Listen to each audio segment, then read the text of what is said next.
So the 2022 FIFA World Cup has begun, one of the most anticipated events of the year. And it's hard to believe that we're already almost halfway there. We have gone from a group stage fixtures to now having all of the knockout stage fixtures already set up.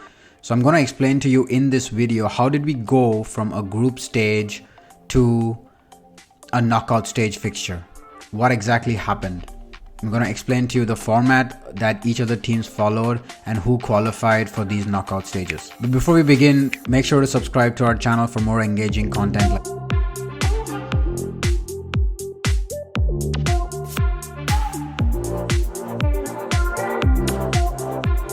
So the World Cup started with 8 groups from Group A to Group H, 4 teams per group, and this is how they were all set up. Now between November 20th and December 2nd, each of these teams were supposed to play 3 games each. And these games were supposed to happen with teams within each of these groups. And as you can see, the match schedule here was quite packed. There were many games per day spread out over multiple stadiums within Qatar. And the way the format was structured, at the end of these 3 games, it would determine who is the top of the group based on points and who is second in the group as a runner-up, and they would qualify for the knockout stage. Now remember, every team gets 3 points for a victory and 1 point for a draw. If they lose, they get 0 points. So let's say, for example, a team topped a group and the group was Group A, they would be designated A1. So they would fall in this knockout stage as A1. So let's go group by group and see how each of the teams qualified for this specific knockout stage. In Group A, 3-time finalist Netherlands advanced to the last 16 as Group A winners with a comfortable 2-0 win over host Qatar, who had already been eliminated from the tournament before kickoff. Meanwhile, Senegal claimed a 2-1 victory over Ecuador as they progressed to the knockout stage as well. So Netherlands ended up Group A as winners and Senegal ended up as runners-up.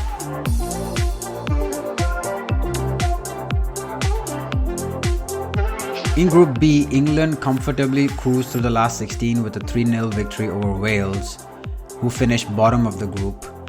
The United States went through in second spot behind England with a 1-0 victory over Iran. In the end, it was fairly comfortable for England and USA to qualify from this group. And as a result of this, as we can see in the fixture list, the Netherlands will actually play the United States in the round of 16, while England will play Senegal. Turning our attention to Group C, Argentina claimed a 2-0 win over Poland to go through as group winners after recovering from a stunning upset against Saudi Arabia in their opening game. Poland also progressed narrowly on goal difference after a dramatic final round of fixtures, with Mexico falling short despite beating the Saudis 2-1. So in the end, Argentina topped the group with Poland second very, very narrowly, just by 1 goal.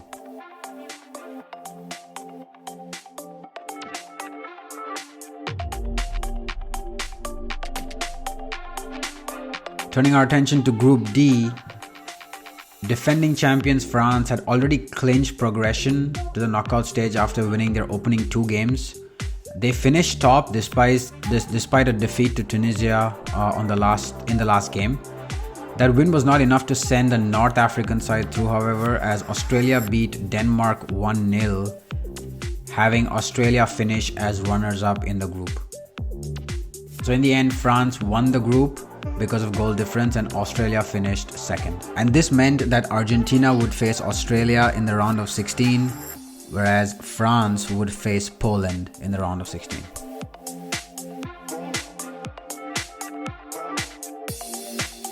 And now looking at Group E, all 4 teams were 1 point away from progressing to the round of 16 before the final round started. This was probably the most exciting group in the entire World Cup. But in the end, it was Japan that topped the table and Spain were runners-up.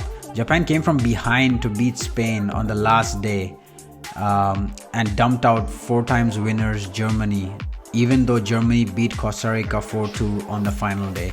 So in the end, Germany missed out purely based on goal difference As you can see, their goal difference versus Spain was far inferior. At one point in this game, Costa Rica were actually leading Germany 2-1, and Costa Rica were supposed to advance to the knockout stage, but Germany ended up turning that game around, which meant that Spain qualified. Can you imagine there would have been a situation where Spain and Germany both wouldn't have qualified from this group? That would have been a very, very big upset. So in the end, Japan topping the group with Spain second. And now looking at Group F, Morocco, who are ranked 22nd in the world, have actually advanced from this group as group winners, with Belgium and Canada being knocked out. Croatia ended up being second after a 0-0 draw with Belgium on the final day. So in the end, Morocco were a surprise package here, and they haven't lost a single game so far in the World Cup. So Morocco topped the group with Croatia second. And because of these standings in Group F, Japan will now face Croatia in the round of 16, while Morocco will face Spain.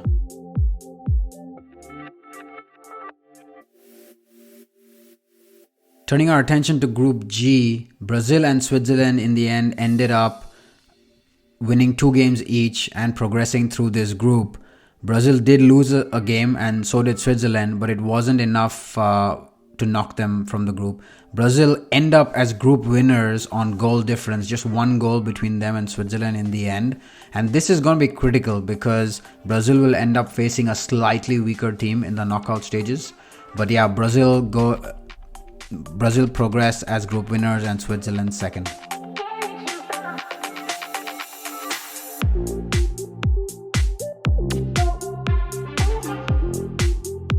Looking at Group H, this was really a drama-filled last day. Portugal ended up topping the group even though they lost to South Korea in the final game, and that win propelled South Korea to a qualifying spot as runners-up in the group at the expense of Uruguay, who beat Ghana 2-0 in the final game, but it wasn't enough for them to qualify. So in the end, Portugal win this group with South Korea second. And that sets up the final fixtures: Brazil versus South Korea, which is going to be a very interesting game, and then Portugal versus Switzerland rounds off the other fixture. So as you can see, after each team has played 3 games, this is how the entire round of 16 is set up. Some very, very interesting and close games, but all of these teams thoroughly deserve their place in the round of 16. And this is how we went from having 32 teams in 8 groups to now having only 16 teams that will play knockout rounds, sudden death, and there will be a winner out of every single one of these games, even if it has to go into penalty shootouts. So the round of 16 will lead into the quarterfinals, where there will be 8 teams, which will lead to the semifinals with 4 teams, and then the finals with 2 teams. There will also be a 3rd and 4th place game that will be played slightly before the finals. So I hope you enjoyed this video where I've explained how the group stages now have progressed into the knockout stage. Make sure to like and leave your comments in the comment section below. Thanks.